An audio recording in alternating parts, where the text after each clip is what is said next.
Hello dear students, in this video we will learn about what is salt bridge, its function, and also we will learn how an electrochemical cell will be represented. Now we have known what is a salt bridge. It is basically an inverted U-tube containing saturated solutions of inert electrolyte such as potassium chloride or potassium nitrate. That means this U-tube structure that you see here, obviously it will not be empty, because if it is empty, how is it going to maintain electrical neutrality, or it is going to connect these two containers? It will have something inside it. So it consists of saturated solutions of inert electrolyte such as potassium chloride and potassium nitrate or potassium nitrate. But they will not be in liquid form, it will basically be in gel form. Let us try to learn it in a proper manner. Salt bridge, as I already told, that it is a kind of inverted U-tube structure containing saturated solution of inert electrolyte, which may be KCl, potassium nitrate, or any other inert electrolyte. But this will be in the form of gel. Now let us see what are the functions of salt bridge. The first function of salt bridge is that it completes the electrical circuit between the two half cells.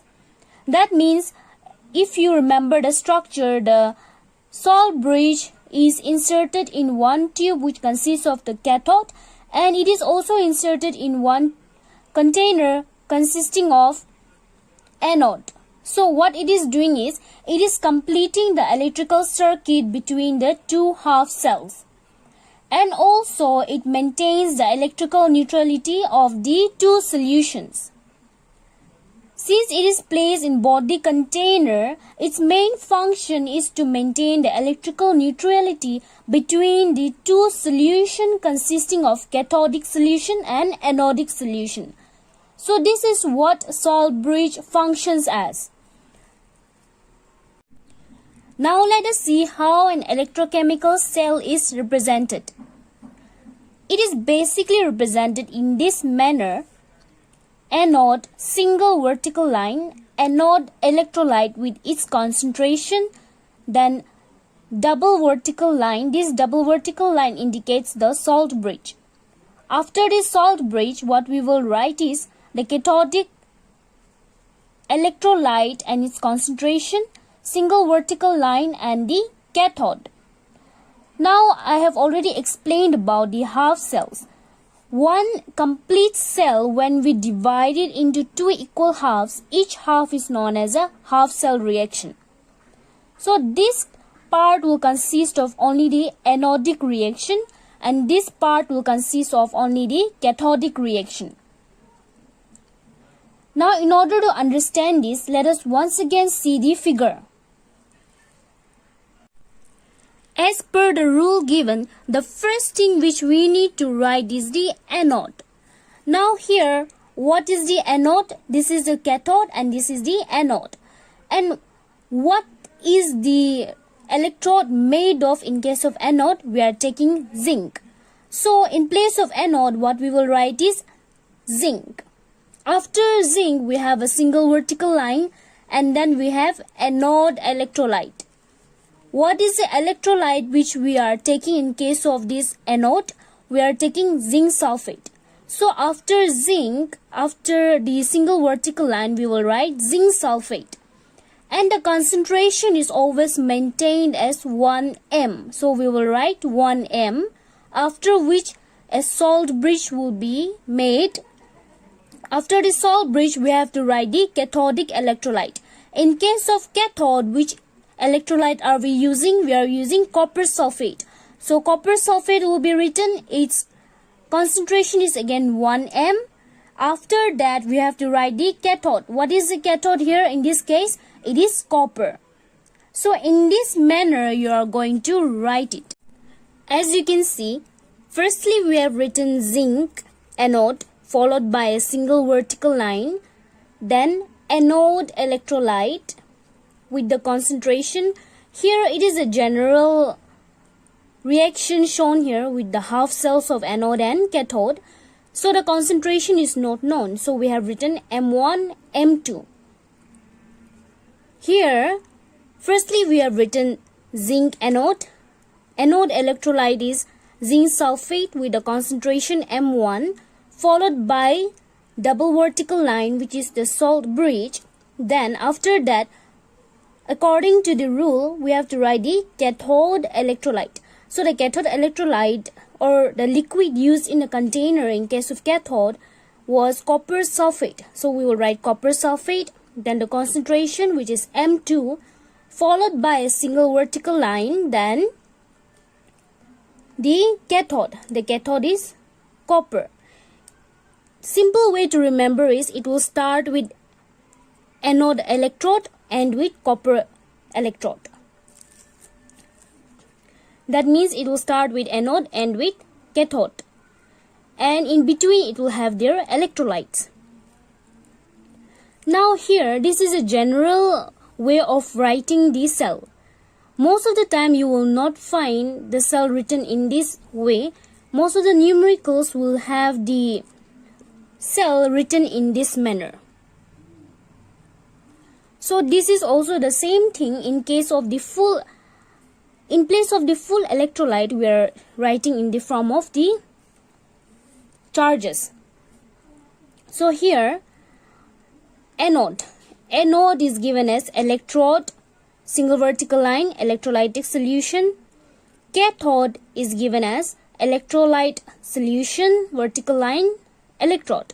So anode starts with electrode, cathode starts with electrolytic solution. So you have to remember this. If you remember this also, you will be able to write it. Or if you want to remember in a shortcut manner, you can remember in this way.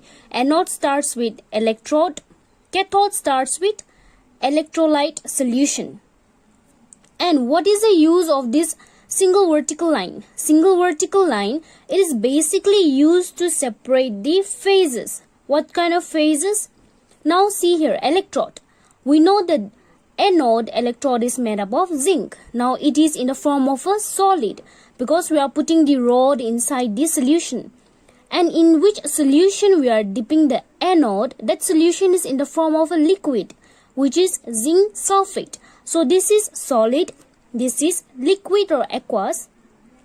So these two phases are separated by a single vertical line.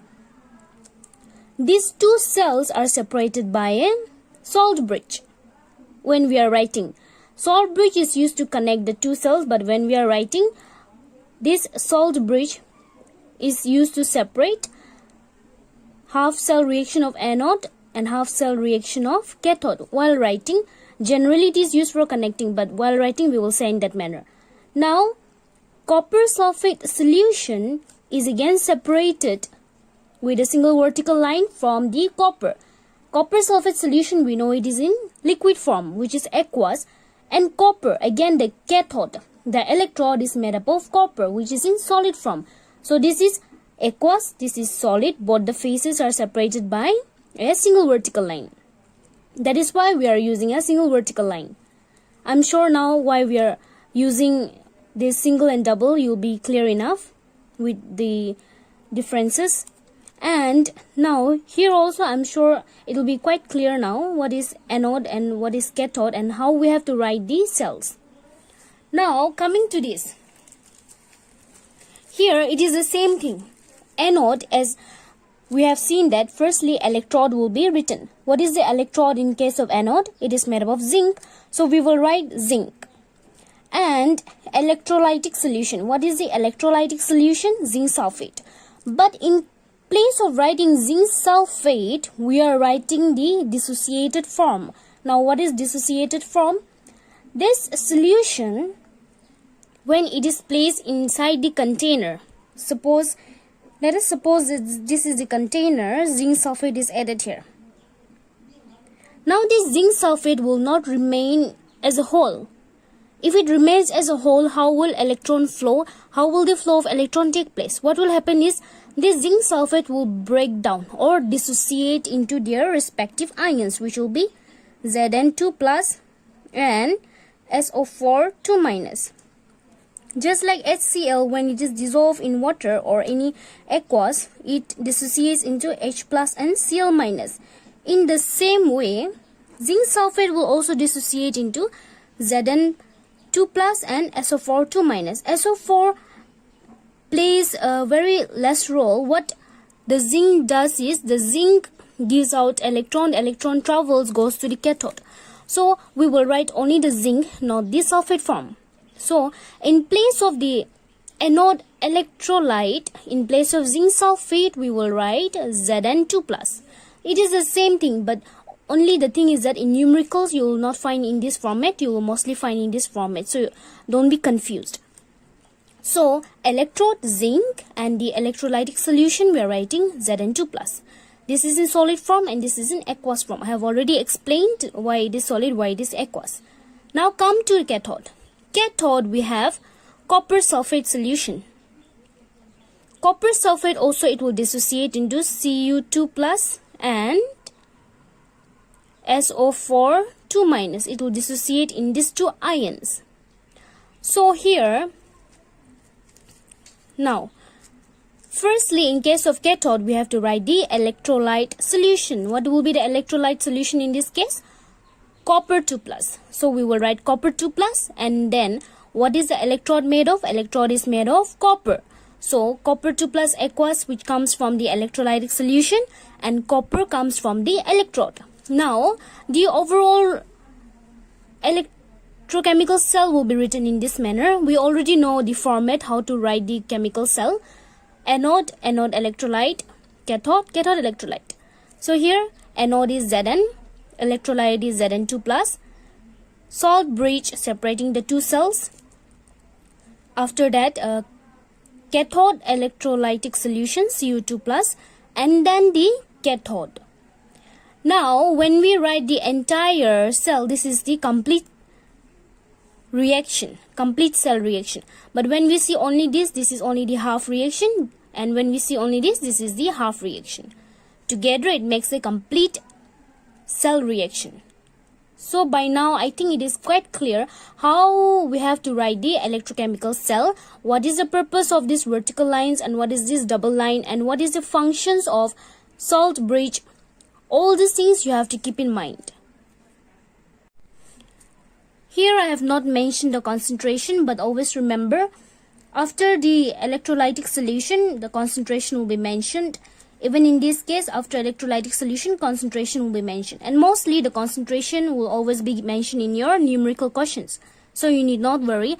Plus even the reaction might be mentioned. The half cell will be given for sure. And even the values will be given. So but even if it is given, you always have to know why and how we are writing the cell. Let us go to another topic, electrode potential. Now what is electrode potential? It is basically the difference which is set up between the metal and its solution. This difference is known as the electrode potential. But even after reading this very line, it does not become very clear about what electrode potential actually is. Let me explain in a very simple manner. Electrode potential is nothing but it only talks about separation of charges. Upon separation of charges, a potential will be developed. That potential which is developed, that is known as electrode potential. Now, how charge separation will take place? We have discussed about what happens in the electrochemical cells, that zinc gives electron travels to the cathode and cathode accepts it, then Cu2 plus get converted to Cu. What is happening there? Conversion of charges or separation of charges is taking place. Now this electrode potential, we now know that it is separation of charges. Due to separation of charges, a potential which develops is known as electrode potential. Now this electrode potential are of two types. It occurs because of two main reasons. One is oxidation and one is reduction. Now oxidation potential, it is denoted as E, oxidation potential. Now what happens in this oxidation process? We now know that oxidation takes place on the anode. On the anode, the zinc, the electrode is made up of zinc with the zinc sulfate solution. Zinc, it loses 2 electrons. Zinc gets converted to Zn2 plus, giving out 2 electrons. That means separation of charges are taking place here. This separation of charges result in the development of a potential, which is known as electrode potential. And the electrode potential developed due to oxidation is known as oxidation potential. Similarly, reduction potential. Reduction always takes place on the cathode. We know that the electron given out by the anodic container travels to the cathode, where the copper accepts the electron, gets converted to copper pure metal. Here, the charge is taken by Cu2 plus and it gets converted to copper. Here also some charge separation is taking place. And this charge separation results in the development of a potential, and the potential which is developed due to reduction, or potential which is developed on the cathode, is known as reduction potential. And you have to remember one thing is that the reduction potential is the negative of oxidation potential. Here, due to separation of charges, a potential will be developed. This potential which is developed is known as electrode potential. And the potential developed due to oxidation is known as oxidation potential. And potential developed due to reduction is known as reduction potential. And you have to remember the reduction potential is a negative of oxidation potential. We have studied about electrode potential and we are quite clear about it. Now let us see what is standard electrode potential. Standard electrode potential simply means that when electrode potential is calculated at standard conditions, that electrode potential is known as standard electrode potential, which is denoted as E0. That means if we have an electrode potential and if it is calculated at a standard condition, it will be termed as standard electrode potential. Now, what are the standard conditions? For a condition to be standard, it needs to have concentration 1 molar, temperature 298 Kelvin, and pressure needs to be 1 atmosphere. So, if these conditions are present, then if the electrode potential is calculated, it will be known as standard electrode potential. You have to keep in mind the standard condition: concentration 1 m, temperature 298 Kelvin, and pressure 1 atm. So this is all about standard electrode potential.